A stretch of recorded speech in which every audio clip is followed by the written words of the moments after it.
Some of you have already caught on that when you have a cold and you already are dealing with eustachian tube dysfunction, it is a nightmare. It's not just your average cold now.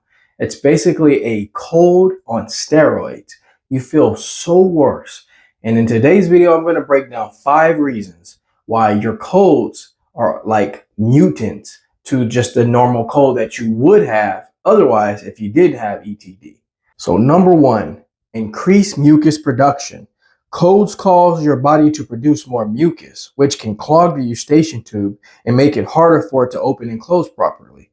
You already are dealing with this congestion. You already are dealing with ETD related symptoms. And when you have that cold, it's just going to increase the mucus production. This is going to also not only just give you all these symptoms, but it's just going to inflame the entire facial region. When that mucus starts to build up, you start to feel it in the ears. You start to feel the pressure build up. This can then go into different areas of the jaw. It can go up the sinuses. And that's why when you have eustachian tube dysfunction and you get that seasonal cold or just that cold in general, you start noticing those things. Number 2, swelling and inflammation. The cold virus can cause the eustachian tube and surrounding tissues to become swollen and inflamed, further restricting its ability to function normally. Now, everybody knows with eustachian tube dysfunction, there is a dysfunction with the eustachian tube. Well, just think about it. When you have a cold, it means there's already a buildup of inflammation. The inflammation is already through the roof dealing with eustachian tube dysfunction. So now if you factor in a cold, it's just going to make the passages narrower. It's going to make the sinus more congested. It's going to make your symptoms worse because of the inflammation is starting to build up. And number 3 is nasal congestion. Colds often cause nasal congestion, which can lead to increased pressure in the middle ear and make ETD symptoms like ear fullness, pressure, and discomfort worse. Just like I kind of talked about when you have increased mucus production, increased sinus pressure, now here you are with more nasal congestion. And everybody knows one of the biggest symptoms of a cold is more congestion because it's following more inflammation. All these things tie together. All of you are aware when you have a cold in general, you're going to get increased nasal congestion. That body is fighting off these viruses, and one of the things that happens is nasal congestion. Well, think about it. When you have ETD, you most likely have a little bit of nasal congestion because you're not getting that adequate blood supply going in through the nasal passages. You're not getting good blood supply to the ears, the auditory system. So when you have that cold, all it's going to do is increase nasal congestion, which then adds more pressure in the ear, and you start to feel it in the nasal passages, but even in the eyes. And the next one is sinus pressure. Now, this is something that a lot of you are dealing with as well, but when you have ETD, sinus pressure can exacerbate these issues as well. So think of it as ETD already carries a lot of cold-related symptoms. And so when you have ETD already, and it's already on the back burner, and then you get a cold, you just think ×2 with everything else that you already are dealing with. So it kind of goes without saying. The sinus pressure is also one of the causes of sinus pressure is congestion, which can radiate to the ears and make ETD symptoms far worse than if you didn't have to worry about any of that. And number 5 is immune system response.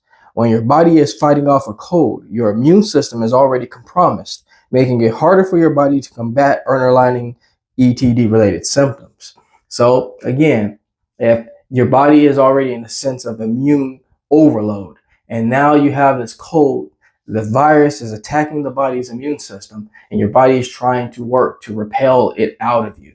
But when you have ETD, your body is also trying to repel that out of you because ETD can be the cause of many things. It can be causing inflammation buildup. It can be causing all the side effects of everything that a cold will bring you. So it's just really hard when you have this cold. Think of it as it's just going to be a donkey kick or a super punch into whatever it is you're already dealing with. And I remember when I had ETD and I was dealing with colds and viruses, it was a challenge to get through those because I knew ahead of time that once I started feeling the cold symptoms, I knew it was going to be a battle ahead of me because of already what I'm dealing with. But a lot of you are starting to realize this already and you're trying to jump on it, you're trying to do what you can to minimize it. And you good people out there are very strong. It took a little bit of time for me to realize what was causing my ETD symptoms. But when I became aware of the situation and I kind of knew, all right, I have ETD and I'm entering winter and I'm entering cold season, I need to be aware of these things. So some of those things you can do is you can up your immune system. You can start taking more vitamin C. You can supplement vitamin C. Another thing you can do is you want to keep the blood supply flowing. In the winter, it's going to be a little bit more challenging because of the cold season.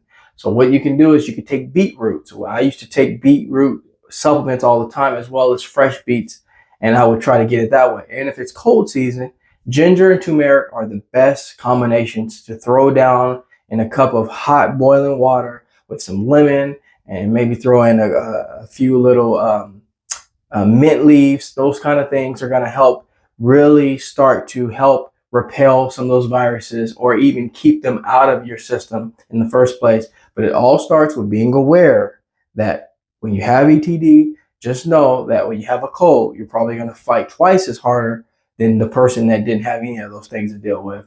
But it's all about just getting rid of ETD in the first place. So then ultimately, when you get that cold, it won't be as impactful as if you had ETD trying to fight that cold as well. So I hope this video was very helpful for you. If it was, please take time to subscribe to the channel. I try to bring content as often as possible. But in the meantime, I'm going to step out of the Jaye Wellness Studio and leave you in good hands with this video. Like anything else, folks, we're here to simply go back to the basics. Take care, everybody, and I'll see you on the next video.